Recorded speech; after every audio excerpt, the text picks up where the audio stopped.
Assalamualaikum warahmatullahi wabarakatuh. Alhamdulillahi nahmaduhu wa nasta'inuhu wa nastaghfiruh wa na'udzu billahi min syururi anfusina wa min sayyiati a'malina may yahdihillahu fala mudilla lahu wa man yudlil fala hadiya lahu. Wa asyhadu an la ilaha illallah wahdahu la syarika lahu wa asyhadu anna sayyidana Muhammadan abduhu wa rasuluh. Allahumma salli wa sallim ala habibina sayyidina Muhammad wa ala alihi wa ashabihi wa tabi'ina lahum bi ihsanin ila yaumiddin. Allahumma ya Rabbana nas'aluka ya Rabbana ilman nafi'ah wa nas'aluka ya Rabbana fahma ulama'ikal amilin wa ilhama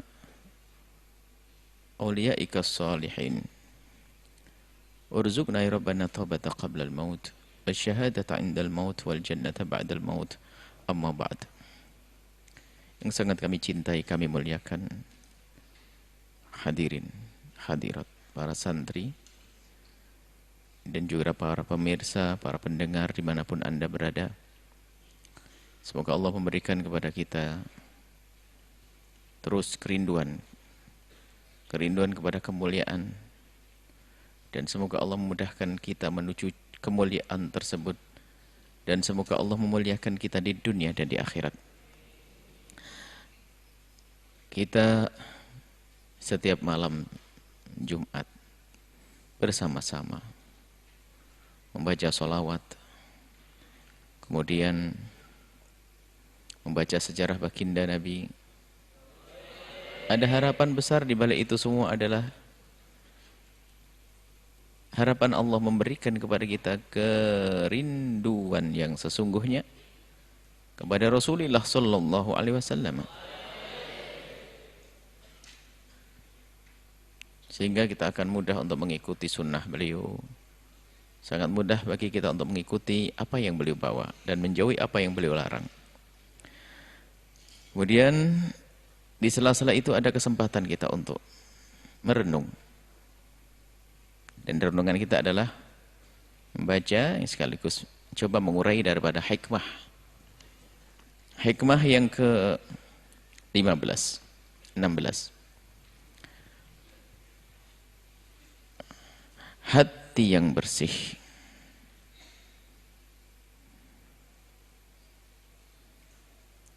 akan bisa melihat kebaikan orang lain yang tidak terlihat sekalipun.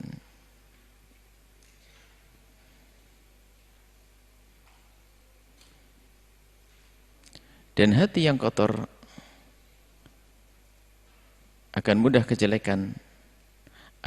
melihat kejelekan orang lain yang tidak pernah ada. Orang lain adalah cermin bagi hatimu. Jika hatimu selalu melihat kejelekan orang lain yang tidak terlihat oleh matamu, itu artinya hatimu kotor. Dan jika hatimu selalu melihat kebaikan orang lain yang tidak terlihat oleh matamu, itulah tanda kebersihan hatimu. Hati yang bersih akan melihat kebaikan orang lain yang tidak terlihat sekalipun. Orang kalau punya hati bersih namanya salamatus sudur. Hatinya selamat, hatinya bersih. Maka dengan siapapun lihat, yang ada adalah prasangka baik. Nah, prasangka baik itu adalah melihat kebaikan yang belum terlihat sekalipun. Ini penting. Ada satu sifat yang sangat jelek yang dimiliki seorang hamba, adalah berprasangka buruk. Karena sesungguhnya prasangka buruk itu mengukur orang lain seperti dia. Dia menduga dia jelek karena memang dia seperti itu.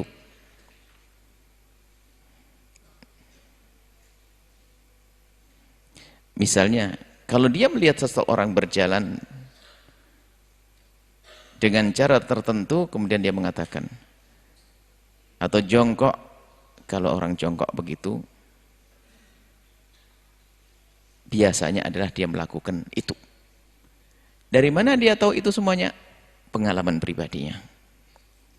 Artinya di saat kita menilai orang lain dengan sebuah kejelekan karena perilaku zahirnya tidak jelek, cuman kita menduga di balik itu adalah kejelekan, karena dianya seperti itu. Misalnya, orang berprasangka buruk kepada seseorang, itu riya, action aja itu. Datang ke masjid, kayaknya khusyuk, kayaknya sopan. Yalah, ada udang di balik batu tuh. Dia pengen nyalonkan jadi kuwu, atau tiba-tiba dia lah paling itu nyalon, dia pengen diambil menantu.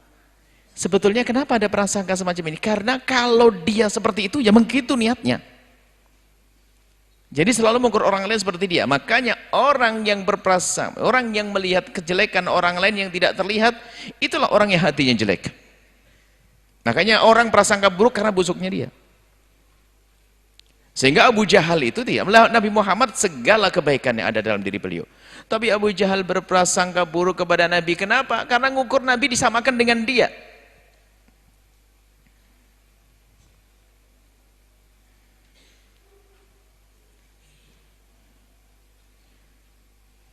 Maka hati yang baik akan bisa melihat kebaikan yang tidak terlihat sekalipun. Tapi hati yang busuk akan selalu melihat kejelekan yang tidak pernah ada pada orang lain. Hati busuknya Abu Jahal melihat baginda Nabi, dengan jelek terus, dengan tuduhan terus, dengan kejelekan yang tidak pernah ada. Maka orang lain adalah cermin bagi kita. Bagaimana cara pandang kita kepada orang lain? Dalam segalanya. Kalau hati kita ini penuh kasih sayang, maka akan tampak di saat kita berurusan dengan orang lain dengan penuh kasih sayang. Makanya dikatakan kalau ada orang berani membunuh satu orang, itu sebenarnya dia adalah jiwanya busuk. Karena apa? Orang itu adalah sama seperti dia. Kenapa harus dibunuh? Mencaci seseorang. Nah ini, kalau ini orang lain cermin. Makna cermin ini adalah kalau engkau ingin melihat kualitas dirimu, lihatlah bagaimana di saat engkau berurusan dengan orang-orang lain.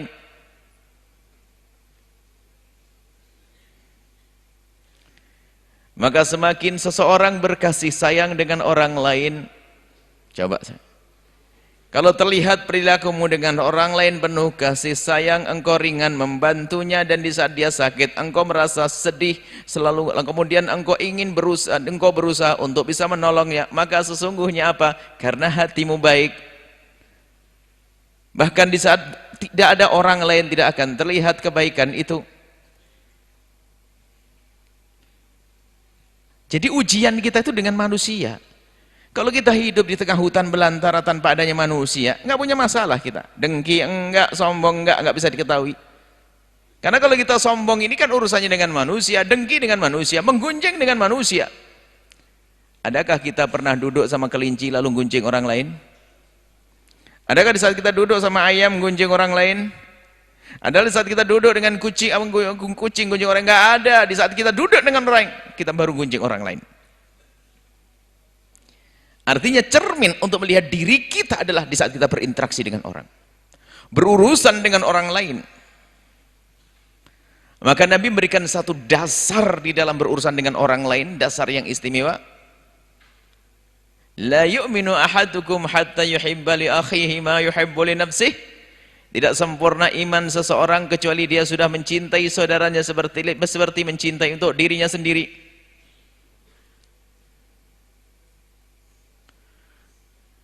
Yang belum bisa berbuat baik kepada orang lain, maka ketahuilah, bukan karena orang lain itu tidak baik, kembali bahasanya diri orang tersebut karena tidak baik.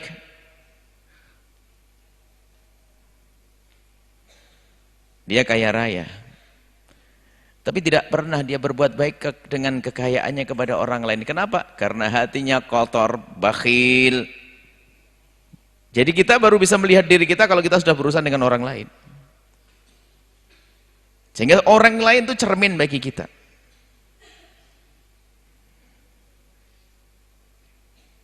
Makanya jika hatimu selalu melihat kejelekan orang lain yang tidak terlihat, waduh bahaya ini.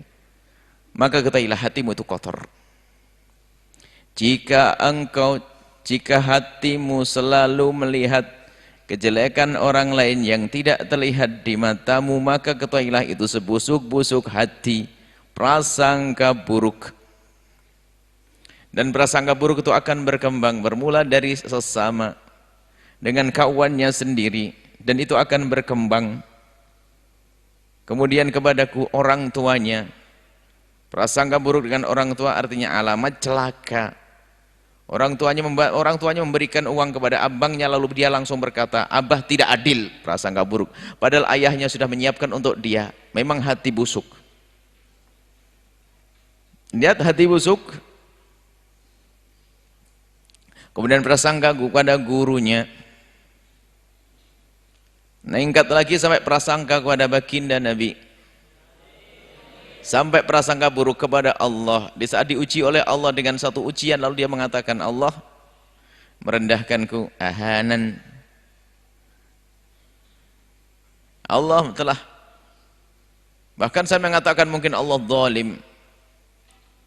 Tapi kalau hatinya bersih, maka dia begitu mudah melihat orang lain dengan kasih sayang, dengan penghormatan, dengan pengabdian, dengan penuh ketabahan. Maka ini yang perlu kita bangun, hati yang bersih. Kami hadirkan hikmah ini adalah agar semua dari kita ini bisa melihat hatinya. Kalau ingin mengukur hatinya, lihat perilakumu dengan sesamamu. Jika perilakumu dengan sesamamu itu tidak baik, sebetulnya adalah bukan sekedar perilaku, karena hatimu tidak ada kerinduan untuk baik.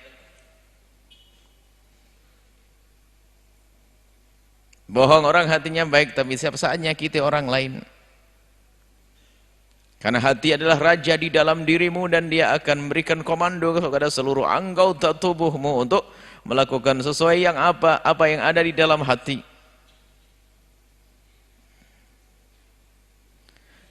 Maka dari itu ilmu membersihkan hati ini dikatakan oleh Imam Ghazali rahimahullah ta'ala sebagai ilmu fardu ain di atas fardu ain.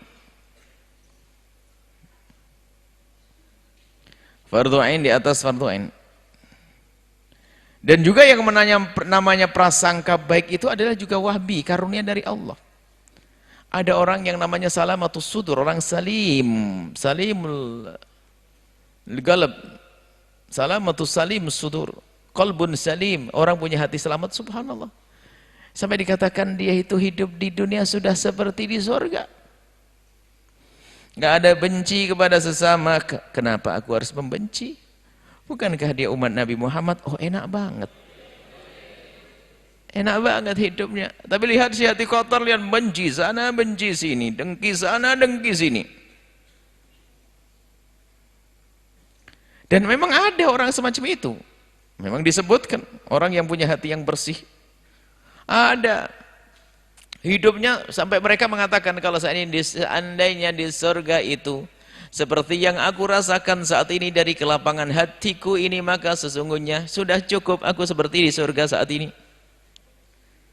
Hatinya yang bersih, lihat. Di saat melihat saudaranya tertimpa musibah, dia bergegas menjadi orang pertama yang bisa menolongnya. Dia pun tidak akan mengganggunya. Dia akan punya kasih sayang kepadanya, dia akan mencintainya. Dia akan sabar dengan ujian yang diberikan oleh sahabatnya karena hatinya bersih, Masya Allah, indah. Kalau sudah hati bersih, maka keindahannya adalah kebahagiaannya akan selalu datang. Bahkan kalau orang sudah hati bersih itu hati yang penuh dengan kecintaan dan kasih sayang, itu kebahagiaannya banyak. Kebahagiaannya bukan di saat dibaiki, akan tapi di saat memberikan kebaikan pun ada kesenangan di dalam hatinya. Seorang yang dermawan hatinya, bersih hatinya, tidak ada kebakhilan, maka di saat dia bisa membantu fakir miskin, ada kebanggaan, dia senang. Dia senang, padahal dia keluar uang. Hobinya menolong orang lain, bahkan di saat dia menolong itu dengan penuh kesenangan, dan itu makanya itu karunia dari Allah.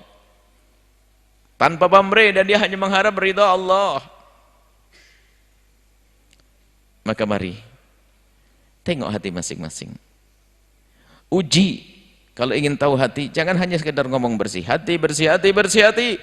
Akan tapi buktikan kebersihan hatimu adalah di saat engkau punya urusan dengan sesamamu, dengan saudaramu, dengan sahabatmu, dengan ibunda ayahandamu, dengan gurumu, dengan nabimu.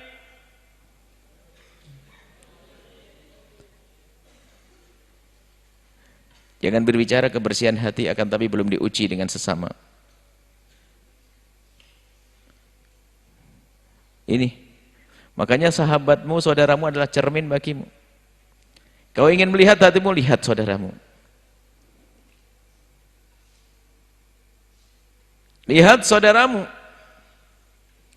Di saat hatimu semakin tabah, di saat menghadapi saudaramu yang kurang baik, bahkan tanpa kurang cinta, bahkan semakin tambah karena dia adalah anak ayahmu, maka ketahuilah itu adalah hatimu yang baik. Hatimu yang baik. Alangkah indahnya. Dan hati yang baik ini akan menjadikan orang ini tentram, bersih, tidak ngedengki, tidak ngebenci, tidak ngedendam, tidak prasangka buruk kepada siapapun. Bahkan orang lain datang ingin berbuat jahat kepadanya, bahkan mungkin ingin membunuhnya atau menyakitinya, cuman dasar dia adalah orang yang hatinya bersih. Orang tersebut datang disambut dengan baik, akhirnya bingung, ini orang akan aku jahatin kok baik banget sama aku. Gak jadi deh. Tapi lihat si hati busuk nih, lihat nilai orang, ini juga nasib. Makanya jangan suka membaca buku-buku yang mengajarimu untuk membaca orang. Hati-hati ngajari suudon. Ini kok alisnya begini, ini hatinya begini, ini kalau jidatnya begini, begini nih, kalau tangannya garisnya begini, begini nih, kalau ini begini, itu ngajari jelek. Ngajari prasangka buruk itu hati-hati. Ilmu-ilmu begitu. Ada belajarnya, wah ini kayaknya gitu. Siapa dinilai. Jadi ada orang memang kerjanya nilai orang. Setiap ada orang datang lihat, oh kayaknya dia itu, ini itu. Cara ngomongnya ini, itu. Oh masya Allah, hati busuk, manusia hina dia, rendah. Sehingga di saat ada orang berbuat baik kepadanya pun dia gelisah, lihat dasar hati busuk. Dia lagi nggak enak hati dengan seseorang, tiba-tiba orang itu ngirim buah apel, diciumi buah apelnya, jangan-jangan ada apa-apanya ini, kok ada minyak wanginya, jangan-jangan ada santetnya, loh, orang ngasih hadiah apel malah bilang ada santet. Punya toko, ada bunga di depan tokonya, katanya disantet sama tetangga, bunga kan bisa jatuh orang beli bunga, capek orang hati buruk. Makanya enggak, hati yang bersih akan bisa melihat kebaikan orang lain yang tidak terlihat sekalipun. Kebaikan yang tidak terlihat, belum dikerjakan, akan tapi kita sudah bisa melihatnya. Kalau kita hati bersih, karena husnudzon, belum dia melakukan kebaikan, tapi kita sudah menduga dia adalah orang baik, dia adalah orang dermawan, dia adalah orang ini, dia adalah begitu. Sebaliknya lihat, hati kotor akan selalu melihat kejelekan yang tidak tampak sekalipun oleh mata. Maka dari rumah ini, ayo kita koreksi hati kita dengan cara kita uji urusan kita dengan sesama kita. Sejauh mana kesabaran kita, sejauh mana ketabahan kita, sejauh mana sebesar apa kecintaan kita kepada sesama. Itu umat Nabi Muhammad. Kenapa kau dengki, kemana kau benci, kenapa kau musuhi, kenapa kau sakiti? Kembali kepada hati kita yang kotor. Urusan hati ini Masya Allah, Imam Al-Ghazali rahimahullah ta'ala dalam membuat dalam kitab Ihya-nya itu adalah khusus spesial masalah hati. Dan memang beliau adalah pakarnya dalam ilmu membersihkan hati. Ayo, Semua dari kita lihat. Berprasangka baik. Jangan sekali-kali punya prasangka buruk. Bahkan kalau ada orang berbuat jahat kepada kita pun orang masih bisa kok berprasangka baik. Mungkin ada orang ngomong kasar dengan kita. Kasar, marah dengan kita, nyaci maki. Kita bisa prasangka baik. Oh mungkin dia salah informasi. Maksudnya kayaknya bukan saya sih. Atau mungkin kenapa kok dia cemberut banget ngomong dengan saya kok kayak enggak semangat, kayaknya sinis banget. Oh mungkin sakit gigi. Mungkin ada sesuatu bermasalah di rumahnya. Nyantai aja deh, itu jangan tahu. Wah ini sok banget dia. Ngomong, enggak semangat, enggak kieng. Tidak perlu kita menilai orang lain dengan penilaian-penilaian yang negatif, karena penilaian negatif kepada orang lain karena ada negatif, unsur negatif di dalam hati kita. Hati yang bersih akan bisa melihat kebaikan orang lain yang tidak terlihat sekalipun. Dan hati yang kotor akan mudah melihat kejelekan orang lain yang tidak pernah ada. Orang lain adalah cermin bagi hatimu. Jika hatimu selalu melihat kejelekan orang lain yang tidak terlihat oleh matamu, itu artinya hatimu kotor. Jika hatimu selalu melihat kebaikan orang lain yang tidak terlihat oleh matamu, itulah tanda kebersihan hatimu. Semoga Allah menjadikan hati kita hati yang bersih, bisa melihat saudara-saudari kita dengan kasih sayang dan cinta karena Allah, rindu untuk memberikan pertolongan, tabah atas segala ujian. Dan semoga Allah menjadikan kita hamba yang saling mencintai karena Allah, memberikan kepada kita umur panjang dalam ketaatan, sehat walafiat. Allah mengampuni orang tua kita, guru-guru kita semuanya, santri-santri kita. Allah beri kebaikan kepada mereka semuanya. Dan semoga Allah memberikan kepada semua ini yang hadir, yang menyaksikan dan mendengar suara ini. Dan semoga seperti Allah mudahkan kita dalam perkumpulan ini, gabung di acara ini, Allah akan mengumpulkan kita di surga bersama baginda Nabi Muhammad SAW. Semoga Allah menjauhkan kita dari dengki, dendam kepada sesama kami. Dan jika ada orang berbuat salah kepada kami, kepada kita semuanya, semoga Allah mengampuni orang yang berbuat jahat itu dan berikan kesadaran. Semuanya panjang umur insyaallah. Allah mengangkat wabah dari kita semuanya. Yang sakit beri kesehatan. Dan semoga Allah Subhanahu wa taala memberikan kepada kita semua husnul khatimah. Al-Fatihah.